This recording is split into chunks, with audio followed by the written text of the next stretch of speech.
Buenas noches, mis queridos hermanos y queridos amigos. Vamos a tener un nuevo estudio bíblico. Como habéis visto el encabezamiento, vamos a continuar y terminar hoy con el personaje bíblico de Jacobo. Vamos a ver el último punto que nos falta, Jacobo como escritor de la Biblia, y vamos a dar un repaso a la epístola que lleva su nombre, la epístola a Santiago. Sabéis que Jacobo y Santiago es el mismo nombre. Vamos a hacer una oración, eso es lo primero, para pedir al Señor que Él nos esté guiando, y nos ponemos con el estudio bíblico. Señor, muchas gracias porque tú estás con nosotros como siempre, no nos dejas, no nos abandonas en ningún momento. Saber que velas por nuestra vida, que tienes cuidado, que nos enseñas, que tratas, Señor, con nosotros, nos da la tranquilidad, la seguridad de saber que nuestras vidas no van al azar, sino que están en tus manos, se fundamentan en tus propósitos, y sabemos que es tu voluntad que estudiemos, escudriñemos las Escrituras, tu palabra, y hoy necesitamos escuchar tu voz un nuevo día.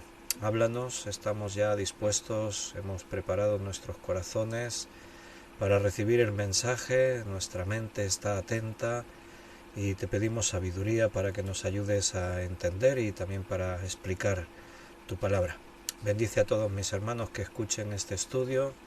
Te lo agradecemos y te lo pedimos en el nombre de nuestro Señor Jesucristo. Amén. Bien, mis queridos hermanos, como hemos dicho, vamos a ir a la epístola a Santiago. Estamos viendo este personaje bíblico, Santiago o Jacobo, el hermano de Jesús, del Señor. Y hemos visto hasta ahora 5 puntos y vamos a ver el último. Hoy terminamos este personaje. Hemos estado viendo que María tuvo más hijos, no siempre fue virgen.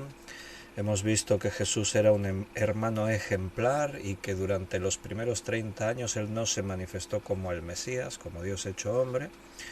Vimos que Jacobo y sus otros hermanos no creían en Jesús, pero vimos en el punto número 4 que en un momento determinado creyeron. Jacobo cree en Jesús como el Mesías. Y lo último que vimos ayer fue Jacobo, columna importante en la Iglesia de Cristo. Lo vimos como pastor de la Iglesia de Jerusalén, lo vimos como uno de los líderes de la Iglesia en general. Y hoy vamos a ir a la epístola a Santiago. Así que ya si tenéis ocasión de tener la Biblia, pues podéis abrirla por la epístola a Santiago. Y mientras miro un momentito aquí en el chat en directo, buenas noches a todos mis hermanos, dice Benito, y Juan Bermudo dice hola Víctor y hermanos todos, que la gracia y la paz de nuestro Señor Jesús estén en vuestros corazones. Y Belén dice Miriam y Benito os echamos de menos porque están de vacaciones por ahí.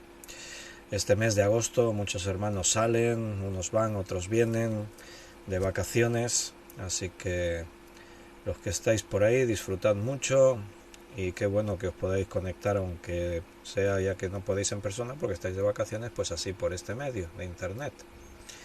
Beatriz dice buenas noches querido pastor y queridos hermanos, Dios los bendiga, un abrazo. Benito dice yo también os echo de menos y pasado mañana ya estaremos por Valls.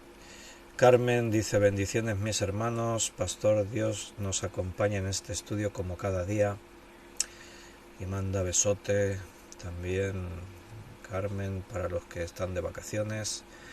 Ana Karina dice buenas tardes pastor Víctor y hermanos, Dios los bendiga, un fuerte abrazo. Miguel Torres, Dios lo bendiga amado pastor Víctor y hermanos en Cristo Jesús, qué bueno escuchar la enseñanza de la palabra de Dios. Quiero que sepa que siempre está en nuestras oraciones. Muchas gracias, Miguel. Valoro muchísimo saber que oráis por mí. Y Juan Vázquez, buenas noches, mi querido pastor Víctor y mis queridos hermanos. Un fuerte abrazo para todos. Que la gracia de nuestro Señor Jesús sea con todos vosotros. Por ahí está Juan, Silvia, Rodrigo. Bienvenidos a todos, me alegro mucho de que podamos compartir otro día más este tiempo. Estamos a 14 de agosto, así que casi en la mitad del mes. Y como hemos dicho, vamos a ver el último punto de Jacobo o Santiago. Y para eso, este último punto, nos vamos a su epístola, porque este punto se llama así: Jacobo, escritor de la Biblia. Esta epístola fue escrita principalmente para los creyentes judíos que habían huido de Jerusalén con motivo de la persecución de Herodes. Esto fue alrededor del año 44 antes de Cristo, es cuando empiezan estas persecuciones y se prolongan pues durante todo ese tiempo del comienzo de la Iglesia. La carta no menciona los eventos de Hechos 15 en los que estábamos meditando ayer, lo cual sugiere que se debió escribir antes del año 49 después de Cristo. He dicho antes de Cristo, no después de Cristo, estamos hablando. La persecución de Herodes es del 44 después de Cristo, ya cuando la Iglesia está funcionando. Y como en esta epístola no se hace ninguna referencia a Hechos 15, ninguno de esos temas, pues se cree, no se sabe la fecha exacta en la que se escribió, pero se cree que debió ser por ahí por el año 49, 50 ya de la era cristiana, después de Cristo. Su carta nos muestra 5 rasgos de carácter notables que tiene que tener el creyente. O sea, rasgos de carácter de la persona. Sabéis que en la Biblia hay varias personas que en el Nuevo Testamento que se llamaban Jacobo. Hay varios nombres, los podemos identificar. Tenemos a Jacobo, el hermano de Juan, hijo de Zebedeo. Este fue el primer apóstol martirizado. En Hechos capítulo 12, versículo 2 dice: y mató a espada a Jacobo, hermano de Juan. Y en los evangelios pues aparecen ahí siempre, por ejemplo en Mateo 10, 2, dice: los nombres de los 12 apóstoles son estos: primero Simón, llamado Pedro, y Andrés su hermano, Jacobo, hijo de Zebedeo, y Juan su hermano. O en Marcos capítulo 15, que también aparece ahí el nombre, dice: también había algunas mujeres mirando de lejos, entre las cuales estaban María Magdalena, María la madre de Jacobo el menor, y José y Salomé. Entonces también conocemos a la madre de Jacobo y Juan, que fueron de las pocas mujeres que siguieron hasta a Jesús hasta la cruz. Así que tenemos a Jacobo, el hermano de Juan, los dos son apóstoles. Después tenemos a Santiago, a Jacobo, hijo de Alfeo, que era otro de los discípulos de Jesús. Está ahí en la lista que antes hemos leído de Mateo 10, hemos leído el versículo 2 y leímos el versículo 3, dice, continúa la lista, y dice Felipe, Bartolomé, Tomás, Mateo el publicano, Jacobo, hijo de Alfeo, y ahí aparece otro Jacobo. Y después tenemos pues a Jacobo, el hermano del Señor, que a la vez era hermano de Judas, el otro autor del Nuevo Testamento, de la carta que también lleva su nombre. Entonces ya hemos estado viendo textos en los que se habla de Jacobo y hemos estado viendo todo lo que sabemos, que no es demasiado, pero todo lo que sabemos de su vida, y lo poco que sabemos nos está bendiciendo, estamos aprendiendo de su vida, de su experiencia. Sabemos que él comienza esta epístola como un fiel creyente, porque ya se identifica como siervo de Jesucristo. Fíjate que no dice hermano de Jesucristo, lo decíamos ayer, y esto es muy notable. Cualquiera podría presumir, ¿no? Yo soy el hermano de Jesucristo, pero él entiende que no hay nada que presumir. Jesucristo es Jesucristo y está por encima de todo lo que nosotros somos, lo que los demás mortales somos.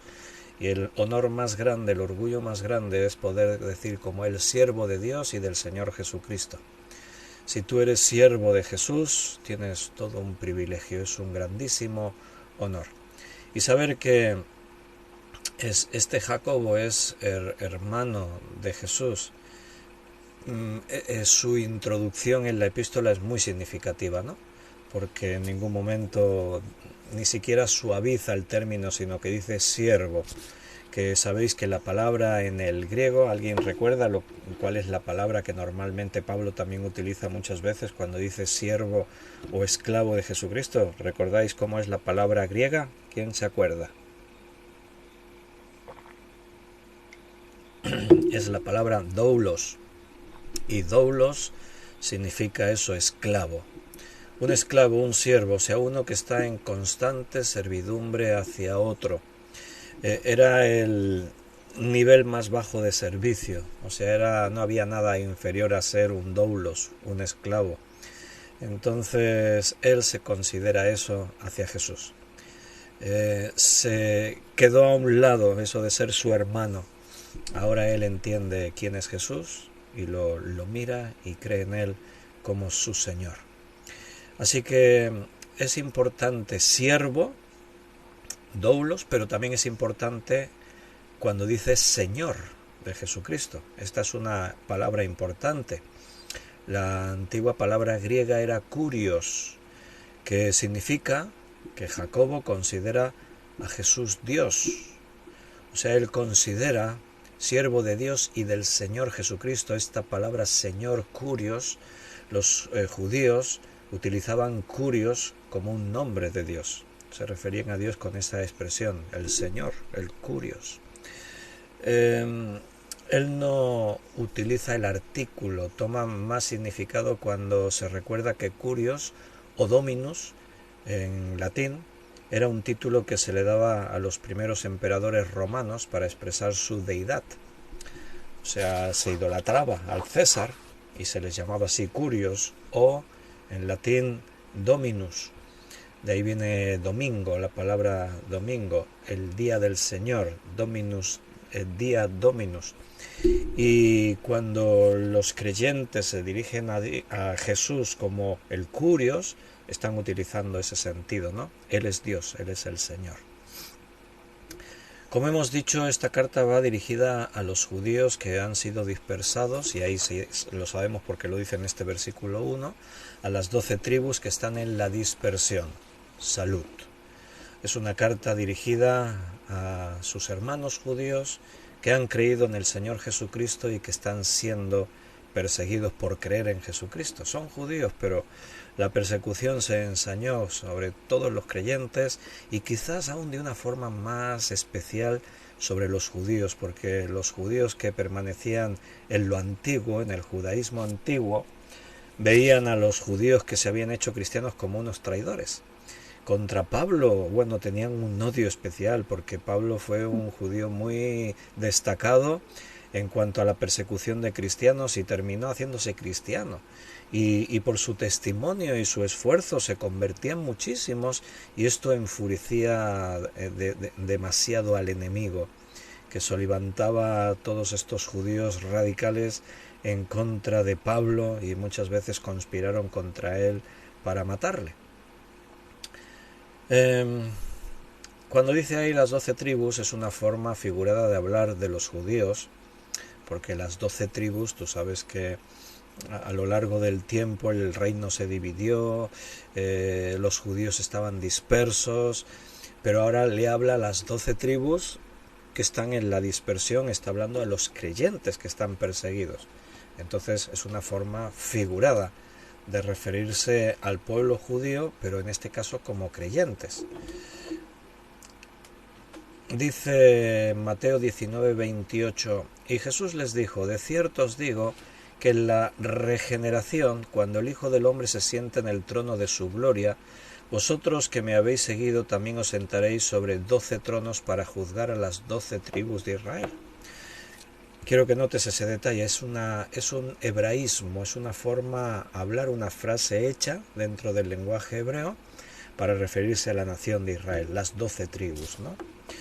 En Hechos capítulo 26 versículo 7 dice, promesa cuyo cumplimiento esperan que han de alcanzar nuestras 12 tribus, sirviendo constantemente a Dios de día y de noche. Por esta esperanza, oh rey Agripa, soy acusado por los judíos. Así Pablo también se refiere al pueblo judío, a los judíos, como las 12 tribus. Entonces ese concepto de las 12 tribus entre el pueblo judío era todavía fuerte aunque durante siglos no habían vivido en sus asignaciones tribales. Las 12 tribus habían perdido esas identidades, ¿no? Sobre todo con la división del reino, 10 tribus al norte, 2 tribus al sur, reino del norte, reino del sur, Israel, Judá, y ahí se perdió la esencia de lo que habían sido la nación de Israel, representadas por esas 12 tribus. Dice que están en la dispersión. Bueno, las persecuciones provocaron la dispersión y eso provocó que la iglesia se fuese extendiendo por todas partes. El Señor dijo: y me seréis testigos en Judea, en Jerusalén, en Judea, en Samaria, hasta lo último de la tierra. Pero al principio, en los primeros años, los cristianos se quedaron muy concentrados en Jerusalén.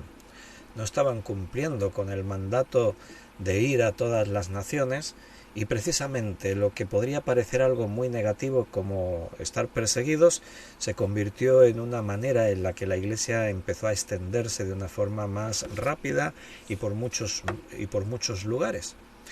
Entonces, ya que esta carta ha sido escrita para el cuerpo de los cristianos, es una carta para nosotros hoy. Tú dices, es para los judíos, ¿no? Pero era para los creyentes. Recuerda que al principio los primeros creyentes eran judíos, pero rápidamente la Iglesia también fue creciendo entre los creyentes gentiles, que por eso hemos dicho que aquí no se menciona nada de lo de Hechos 15, en donde Jacobo tuvo que estar presidiendo, y allí el problema era ese, querer imponer a los muchos gentiles que ahora se están convirtiendo a Cristo las normas y las cargas de la ley, que tienen que cumplir con las cosas que los judíos habían cumplido hasta ese momento. Algunos piensan que este libro de Santiago, por ese motivo, porque es para las 12 tribus, pues bueno, no es tan importante para los cristianos, ¿no? Pero evidentemente es perder de vista que toda la Escritura es inspirada por Dios y por lo tanto es para todos los creyentes en la misma valía. Termina el primer versículo diciendo salud. Solo menciono como un dato curioso, ¿no? El saludo así, salud, no es muy común en las cartas del Nuevo Testamento, pero aquí Santiago la usa, Jacobo la usa, porque era la costumbre griega para comenzar una carta. Pablo nunca la usó. Él prefería saludar a sus lectores con las palabras gracia y paz. Pero aquí Jacobo usa un saludo muy común entre el mundo griego cuando él está escribiendo esta carta. Entonces lo primero que dice Santiago y va directo al tema de la carta, recuerda, va dirigido a los cristianos perseguidos por todas partes y por eso va directo. Así que vemos que Santiago era un hombre muy sensible al sufrimiento de otros de sus hermanos que estaban siendo perseguidos, y entonces del versículo 2 al 4 ya hace mención a las pruebas y un llamado a tener paciencia en esas pruebas. Vamos a ver 5 rasgos de carácter que él demuestra en esta epístola. El primero es el que hemos visto en el versículo 1. Jacobo es un hombre humilde, no presume de ser el hermano de Jesús, se humilla ante su hermano en la carne, pero ahora reconociéndolo como su Señor. Y vamos a ir viendo algunos de estos rasgos conforme vayamos viendo un vistazo así rápido. No vamos a hacer un estudio exhaustivo de Santiago porque eso sería una serie completa y nos llevaría mucho tiempo. En algún momento, si Dios quiere, seguramente tengamos que hacer también un estudio, como solemos hacer estas series, de una forma muy detallada de la epístola de Santiago. Pero hoy no es el propósito, hoy estamos viendo personajes de la Biblia, Jacobo.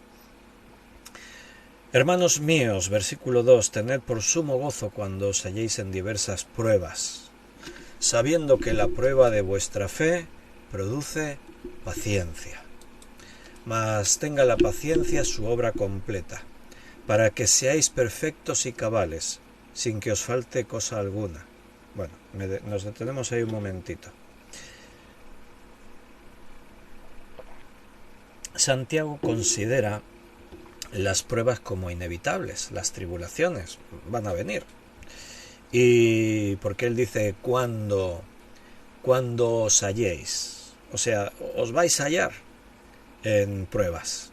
Entonces, cuando os halléis en pruebas, no dice si por casualidad, si alguna vez, no, cuando os halléis.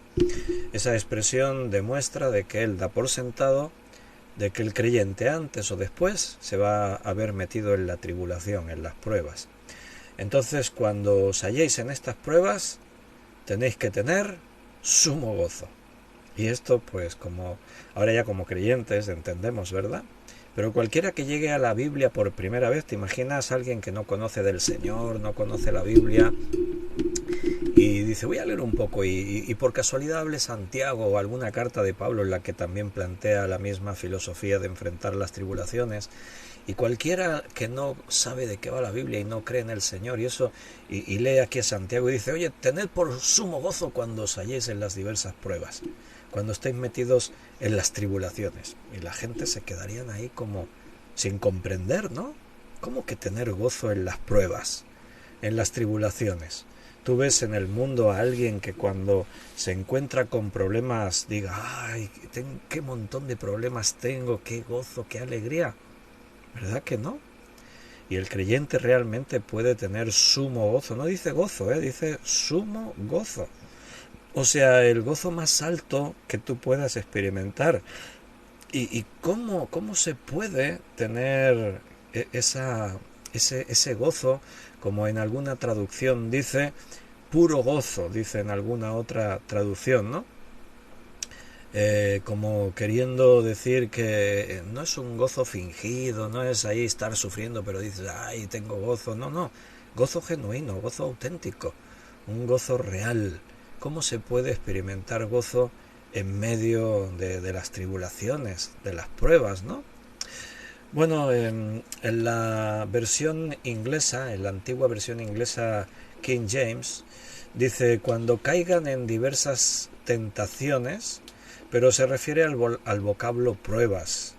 En la nueva versión King James ya aparece como pruebas, no tentaciones. Lo aclaro por si alguien dice, en una versión leí que se refiere a tentaciones, ¿no? Está hablando de pruebas, que por definición el significado y como sinónimos se puede traducir como aflicción, persecución o una prueba de cualquier tipo. Entonces, en este sentido, se utiliza aquí sin pretender ninguna influencia del diablo, o sea, no es una tentación que el diablo nos quiere hacer caer. No, la palabra tentación siempre nos sugiere eso, ¿no? El enemigo nos tienta y caemos, y aquí no está hablando de ese tipo de prueba, está hablando de aflicción, de persecución, de tribulaciones. Cuando os halléis, las pruebas vienen, hermanos, no nos las esperamos. Entran así, precipitadamente, nos golpean, nos encontramos metidos en la tribulación. Todos los personajes bíblicos pasaron por eso, nadie se libró. Nosotros no nos vamos a librar, no pienses que por ser cristianos ninguno de nosotros ya vamos a padecer algún tipo de tribulación, de aflicción, de prueba, ¿no? Pero es interesante que un motivo de por qué tener sumo gozo es este, sabiendo que la prueba de vuestra fe produce paciencia. Vaya, interesante. Yo siempre he citado este versículo cuando algún hermano ora al Señor y le dice, Señor, dame paciencia. Yo siempre me acuerdo y le recuerdo, oye, recuerda que la Biblia dice que las tribulaciones producen paciencia. A lo mejor cuando le dices al Señor dame paciencia sería como decirle, Señor, dame tribulaciones para que mi paciencia aumente. Así que a lo mejor conociendo este versículo uno ya se lo pensará dos veces antes de decirle al Señor, Señor, dame paciencia. Porque a veces pensamos que mágicamente el Señor hace así y te da paciencia. Señor, dame amor, toma amor. Señor, dame fe, toma fe. Y no es exactamente así. El Señor produce en nuestra vida los mecanismos que nos pueden llevar a tener más paciencia, más fe, más amor. pero las cosas no ocurren por arte de magia, sino que es un proceso. El carácter tiene que ser moldeado, y por eso precisamente las tribulaciones no solamente aumentan nuestra paciencia, sino que las tribulaciones también aumentan otras muchas cosas en nosotros, como la fe, el amor, ser sensibles a las cosas de Dios, desligarnos de las cosas de este mundo. A veces es necesario que vengan esas pruebas para que crezcamos. Mientras todo va bien y todo es formidable y no hay ningún tipo de problema, y tu economía y tus relaciones y tu salud y todo va viento en popa, lo normal que ocurre es que nos solimos relajar, nos despistamos, nos descuidamos, y triste, pero esa es la realidad, de que a veces necesitan venir las tribulaciones para que reaccionemos y nos volvamos a Dios y nos aferremos a las cosas de Dios con más fuerza. Paciencia proviene de la palabra griega hupomoné, y esta palabra no describe una espera pasiva, así espero, no hago nada y estoy esperando, me aburro. No, o sea, es una paciencia que te lleva a la acción. O sea, dentro del mundo griego, por ejemplo, se utilizaba esta palabra hupomoné para el corredor del maratón. O sea, para poder llegar a la meta tenía que tener paciencia. La carrera de maratón es una carrera de larga distancia, tiene más de 42 kilómetros, y entonces es una carrera que se tiene que correr con sabiduría, con inteligencia. O sea, no puedes salir corriendo con todas tus fuerzas, tienes que medir tu esfuerzo, tienes que dosificar lo que estás desgastándote, porque tienes que medir y saber aprovechar tus recursos para poder llegar al final de la carrera. De nada sirve que los primeros 23 kilómetros lo das todo, pero después no te quedan fuerzas para terminar los 23 kilómetros que quedan. No sirve de nada que te emplees a fondo para aguantar 30 kilómetros y resulta que los 26 que quedan ya no podrás. Entonces se utilizaba esta palabra hupomoné para referirse, por ejemplo, al corredor de maratón. Así que no es una palabra pasiva, así me rindo, ya me voy a quedar aquí quieto. No, paciencia aplicada en el esfuerzo, en la perseverancia, en estar ahí constantes. Trabaja, esfuérzate, ten paciencia, en ese sentido. El filósofo Filo, se llamaba así este filósofo, llamó a la palabra hupomoné la reina de las virtudes. Lo cita en un escrito suyo que se llama Hiebert. El comentarista griego Oesterley dijo que esta palabra paciencia describe la disposición del ánimo a soportar algo. O sea, estar ahí metido en una prueba, en una tribulación, pero tener esa capacidad de soportarlo, de tener la fuerza de aguantar. Así que esa es la paciencia que viene, que sale cuando estamos siendo probados, sabiendo que la prueba de vuestra paciencia sabiendo que la prueba de vuestra fe produce paciencia. La fe se puede también producir, porque aquí dice, la prueba de vuestra fe produce paciencia. ¿La fe se produce? ¿O la fe se adquiere de otra manera? ¿O cómo es eso? Bueno, es complejo el tema de decir tengo fe, no tengo fe. ¿Te acuerdas que una vez los discípulos dijeron, Señor, aumentanos la fe? La fe está siendo a prueba. Aquí, en lo que dice Santiago, la fe es probada. Entonces demuestra que la fe es importante y preciosa, porque solo las cosas preciosas van a ser probadas, como el oro se prueba en el fuego, ¿no? Entonces la fe es tan vital para la salvación como, por decir algo, nuestro corazón es para el cuerpo. De ahí que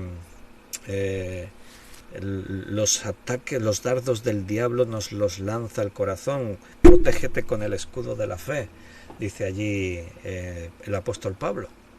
Entonces la fe se puede fortalecer pero la fe es una decisión que la persona toma.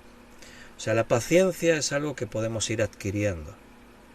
La fe o la tienes o no la tienes. Tú decides si crees o no crees. Eso sí, la fe se puede fortalecer con el tiempo, pero no es una virtud, así como parecida a la paciencia, que es algo que aquí dice que se va a ir adquiriendo, se va a ir fortaleciendo.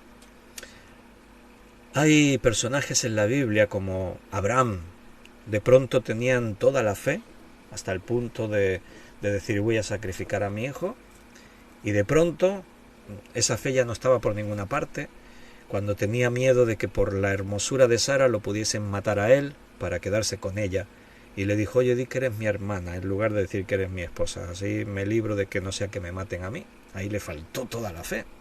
Entonces fíjate qué extraño, qué peculiar, ¿no? Eso de la fe. La fe te la propones tú. A veces dices, uno dice, si yo tuviese más fe. Algunas personas que te conocen, seguro que te lo han dicho más de una vez, me gustaría tener la fe que tienes tú. Pero fe es una decisión. O sea, la fe no quita el miedo. La fe no te está blindando contra la inquietud, la preocupación. ¿Cómo crees que se sentía Abraham cuando le dijo al Señor, sacrifícame a tu hijo? Se sentía por dentro inquieto, estaba afligido.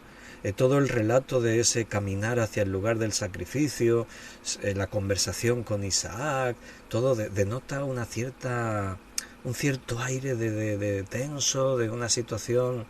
No era normal lo que estaba ocurriendo, ¿no? Cuando Dios le dice a Abraham, sal de tu tierra y de tu parentela a donde yo te mostraré, la tierra que te mostraré, dice, y salió sin saber dónde iba. Bueno, seguro que en su estómago había un nudo, seguro que había inquietud, había el acto de decir, ¿dónde me llevará el Señor? ¿Qué cosas me deparará el futuro? Pero la fe es cuando tú actúas. Salió sin saber a dónde iba. Si el Señor me lo pide, voy. ¿Crees que Moisés no tenía miedo cuando fue para Egipto? Anda que no le puso pegas al Señor, pero al final fue. ¿Por qué? Porque tuvo fe. Así dice ahora en Hebreos 11, que por la fe Abraham no se aferró a ser el hijo de la hija de Faraón, sino que menospreció eso para identificarse con los hebreos. O sea, Moisés tuvo fe, pero también tenía miedo. Entonces, la fe no es simplemente algo que se adquiere con el tiempo. Seguramente la primera vez que tú diste un paso de fe, no tuviste tiempo de germinar la fe, de cultivarla, de que apareciese, que creciese. No, simplemente alguien te habló de Jesús, del Evangelio y tomaste una decisión. Dijiste, voy a creer en Jesús. Eso es fe. Sin fe es imposible agradar a Dios.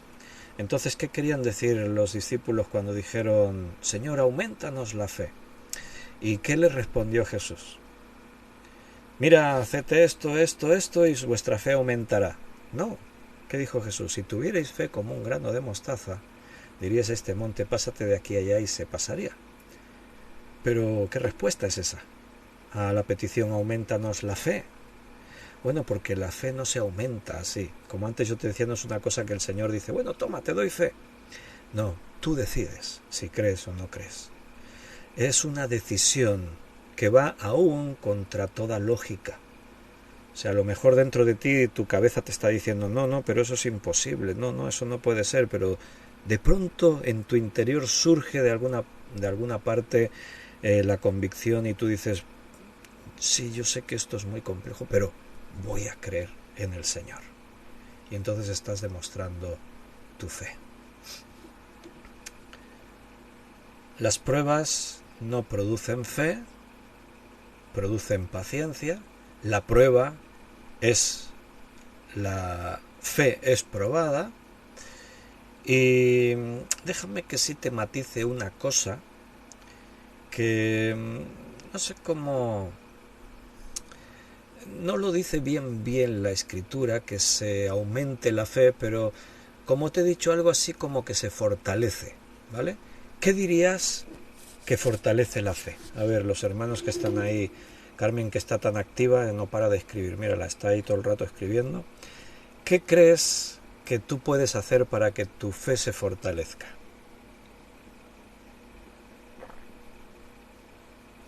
No que aparezca, porque recuerda, la fe decides tú creer, es una decisión.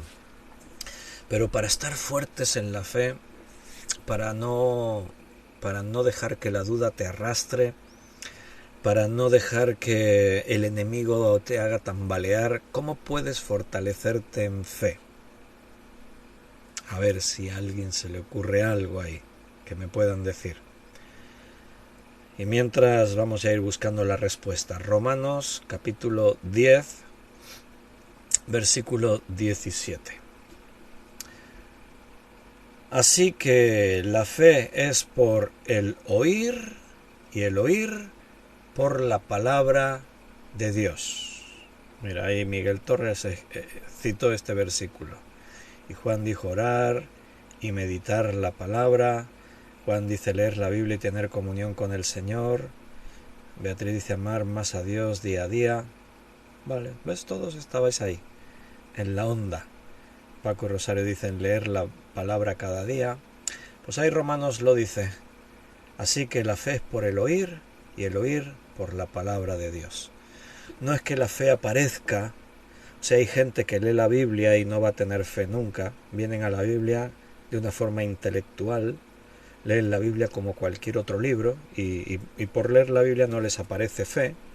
Pero el que ya decidió creer, llenarte de la Escritura y tener una vida de comunión con el Señor y estar en comunión con los hermanos, involucrado en la Iglesia, sin duda todo eso va a reforzar tu fe. Te va a hacer estar fuerte, firme en tu fe. Santiago no quería que nadie pensara que Dios envía las pruebas para quebrantar o destruir nuestra fe. La fe es probada, pero el que tiene fe va a soportar la tribulación y eso va a producir algo bueno. A los que aman a Dios, todo les ayuda a bien. Y en este caso, vas a adquirir cosas como la paciencia. Bueno, no quiero detenerme ahí más tiempo porque evidentemente parece que vamos a hacer un estudio de Santiago y como os he dicho no es el caso. Entonces, viendo algunos rasgos de carácter que se pueden percibir en esta epístola acerca de Santiago, el primero lo hemos dicho aquí en el encabezamiento. Santiago es un hombre humilde. Hay otro rasgo de personalidad que se refleja aquí en Santiago, que lo podemos ver en este capítulo 1, en el versículo 16. Amados hermanos míos, no erréis. Y en el versículo 22, por ejemplo, pero sed hacedores de la palabra y no tan solamente oidores, engañándoos a vosotros mismos. Vamos a decir en segundo lugar que Santiago era un hombre justo. Era un hombre justo. La vida justa es un tema que está invadiendo toda su epístola. Tú ves en la epístola de Santiago el carácter de un hombre que busca la justicia de Dios en todo momento. Aparecen en la epístola 50 imperativos mandando a los lectores que reciban una vida de obediencia, sometiéndose a Dios y sometiéndose a su palabra. Por eso en este capítulo 1 hemos leído estos dos versículos. No erréis, les dice. Pero el versículo 22 me encanta. Sed hacedores de la palabra y no tan solamente oidores, engañándoos a vosotros mismos. O sea, uno puede leer mucho la Biblia, puede tener una apariencia de piedad, de ser muy religioso, pero si no pones en práctica lo que estás recibiendo de la palabra, entonces te estás engañando a ti mismo. Porque si alguno es oidor de la palabra pero no hacedor de ella, este es semejante a un hombre que considera en un espejo su rostro natural. Porque el que se considera a sí mismo y se va, luego se olvida de cómo era. O sea, es todo muy superficial. Y la palabra de Dios viene a nuestra vida para que entre a formar parte de nuestra vida, para que la pongamos por obra. La palabra de Dios quiere producir fruto en nosotros. En tercer lugar, vamos a decir que Jacobo era un pastor amoroso. Jacobo amaba a las ovejas, amaba a los creyentes. Y me voy a ir al capítulo 5. Voy a leer versículo del 1 al 4. Vamos ahora, ricos, llorad y aullad por las miserias que os vendrán.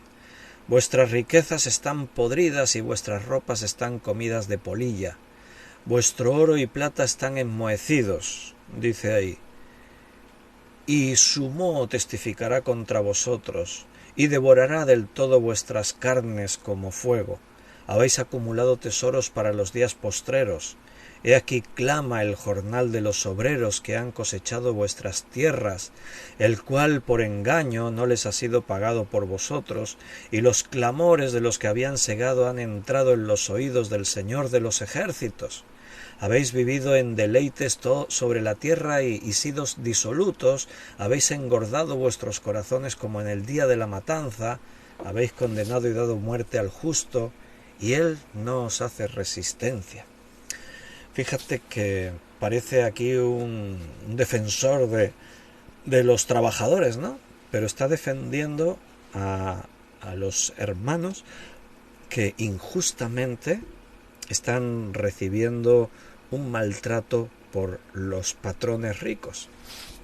O sea, hay una preocupación. Cualquiera podría decir, bueno, yo tengo que estar ahí predicando la palabra y tal, ahora no me voy a meter ahí con un problema aquí, teniendo que defender a los trabajadores delante de sus amos terrenales y tal, pero la pasión con la que Santiago trata este tema demuestra que realmente estaba muy preocupado por los obreros que están trabajando y están siendo engañados, están siendo explotados, están siendo abusados, y él se sentía indignado. Hay amor por esas ovejas, hay amor por estas personas. En cuarto lugar, Santiago Jacobo era un hombre lleno de las Escrituras. Ya lo vimos ayer cuando estábamos viendo en Hechos capítulo 15, que para concluir el gran debate que supuso el problema de qué hacemos con los gentiles que se están convirtiendo, que cumplan con la ley o que no cumplan con la ley. Entonces, para concluir, después de escuchar el testimonio de todos, de Pedro, de Pablo, de Bernabé, de todos, pues Jacobo no va a concluir simplemente diciendo, bueno, me parece que esto, no. O sea, me parece, pero ¿en qué se fundamenta en la palabra? Y ahí citó al profeta Amós, que estábamos viéndolo ayer.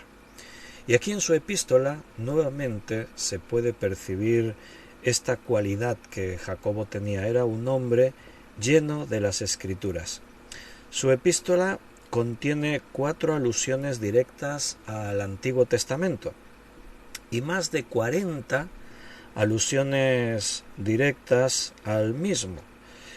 También incluye varios paralelismos con el Sermón de la Montaña que Jesús refirió. Así que Santiago era un hombre muy conocedor de las Escrituras, estaba lleno de la palabra de Dios. Y en quinto lugar, quiero mencionar también que Santiago, o Jacobo, era un muy buen teólogo.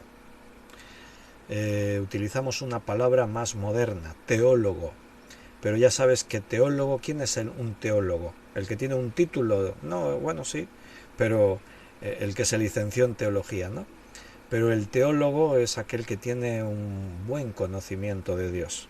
En su carta él proporciona una teología muy personal porque acerca a Dios a la vida del creyente, así que podríamos hablar de una teología del sufrimiento. O sea, recuerda, esta epístola se escribe principalmente dirigida a los cristianos que están en la dispersión, perseguidos por ser cristianos. Y detrás de cada palabra aparece un Dios muy cercano, un Dios que no abandona a aquellos que están sufriendo por su causa Y por ese motivo su teología es una muy buena teología, porque no son conceptos acerca de un Dios lejano, sino que está hablando de un Dios que está muy cerca de aquellos que sufren. Pero también habla de una teología que tiene que ver con el pecado, con la tentación. Expone una teología que nos lleva a la caída del hombre, a la caída del mundo, a un mundo demoníaco. Una de la ley, y que aquí él está planteando precisamente es esta, que como hemos estado viendo, ¿no? El que dice que es cristiano tiene que vivir como cristiano.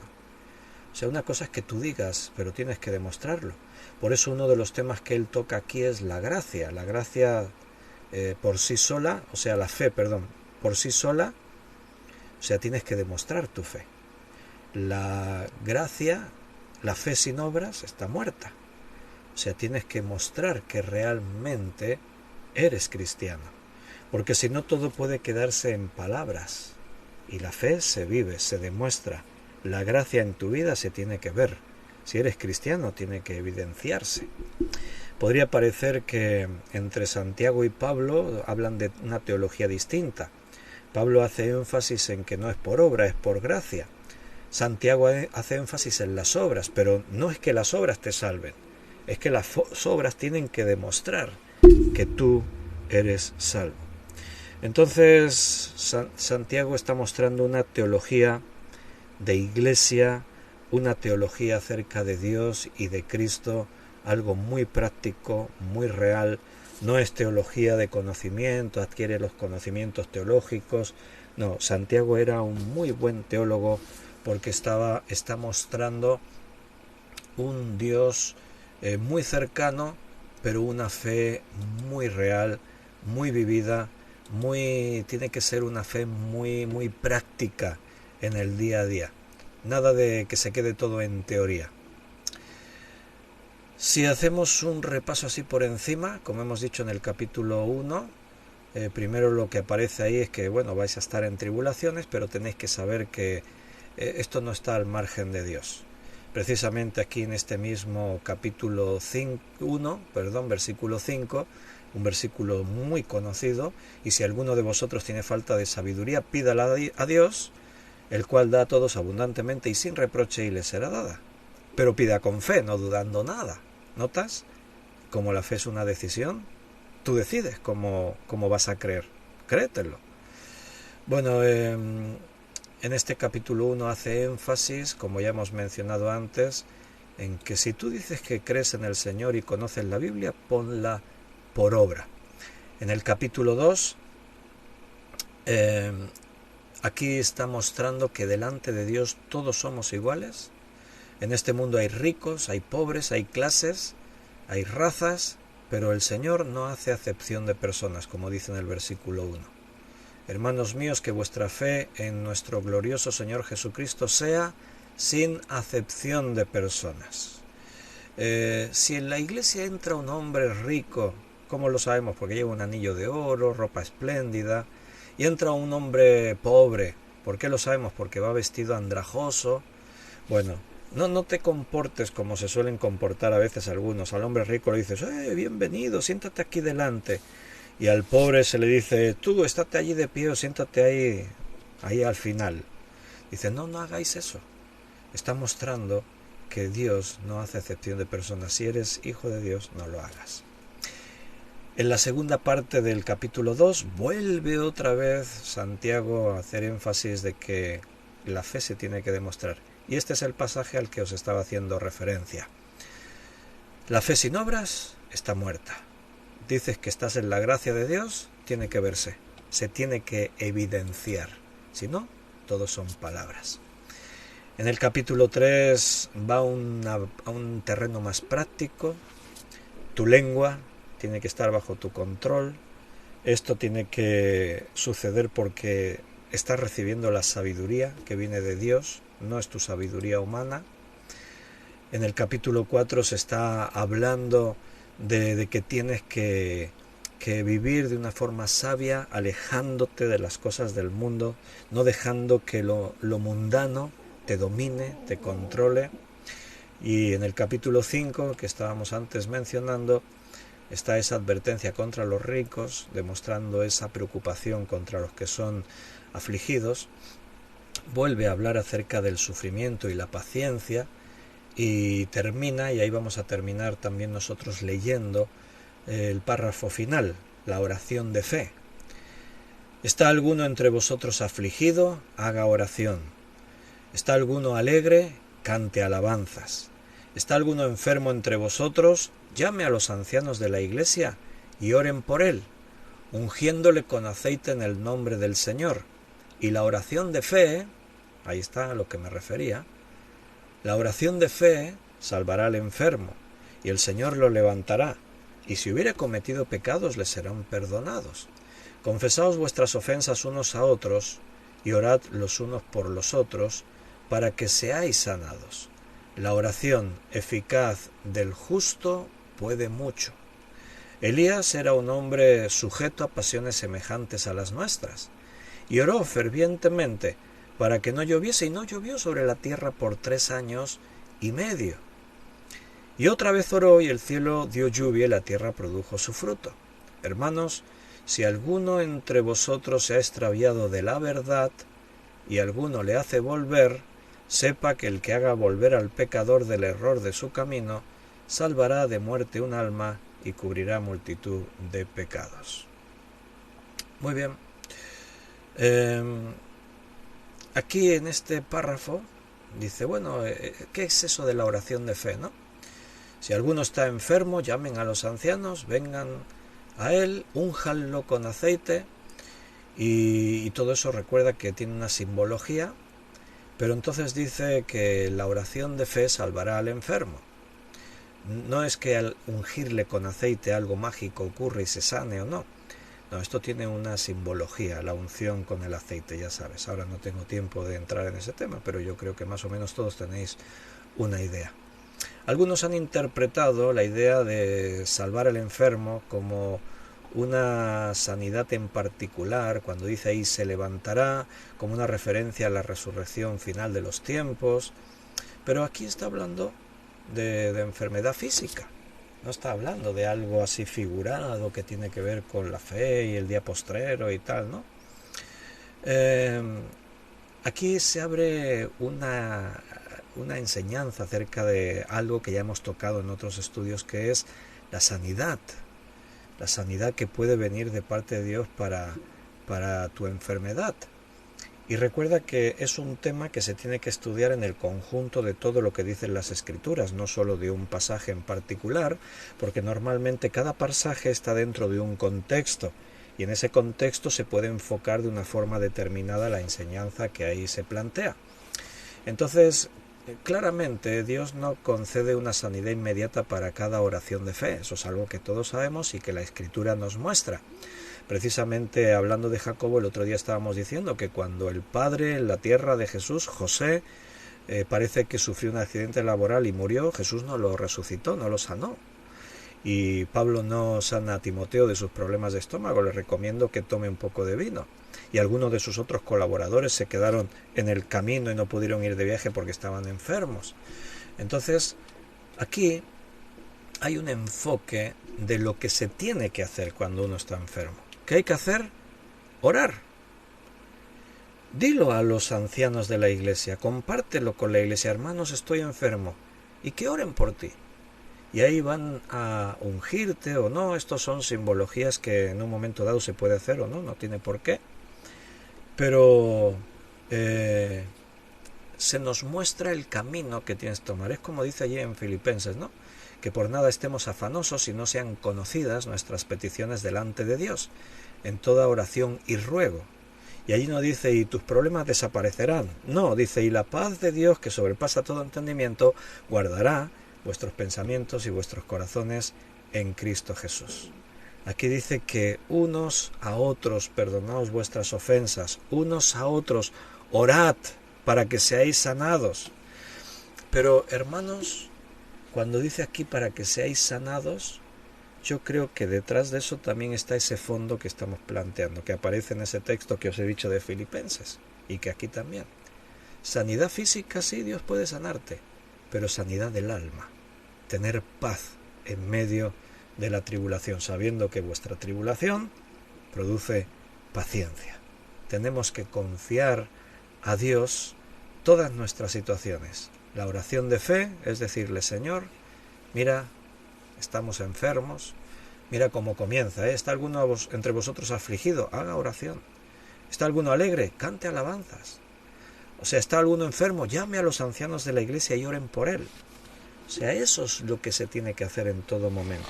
Según tu situación, toma un camino u otro, pero que siempre sea en el Señor, porque todo lo que venga del Señor será bueno para nosotros.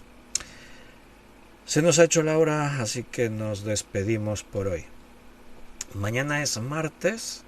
Aquí en España es festivo, pero no importa, aunque sea festivo, vamos a estar en la iglesia, en nuestro local de reuniones. A las 7:30 estaremos ahí. Algunos hermanos que a lo mejor asiduamente no pueden venir por temas de trabajo y mañana están de fiesta, pues mira, van a tener la oportunidad de un día por lo menos congregarse. Así que si podéis venir en persona, físicamente, a las 7:30 estaremos ahí, cantaremos unas alabanzas y a las 8 en punto tendremos nuestro estudio bíblico, que también se retransmitirá por Facebook y por YouTube. Así que, queridos hermanos, nos vemos mañana, si nuestro buen Dios lo permite, si Dios quiere. Hasta entonces, un fuerte abrazo, que Dios os bendiga y mañana seguimos, si Dios quiere.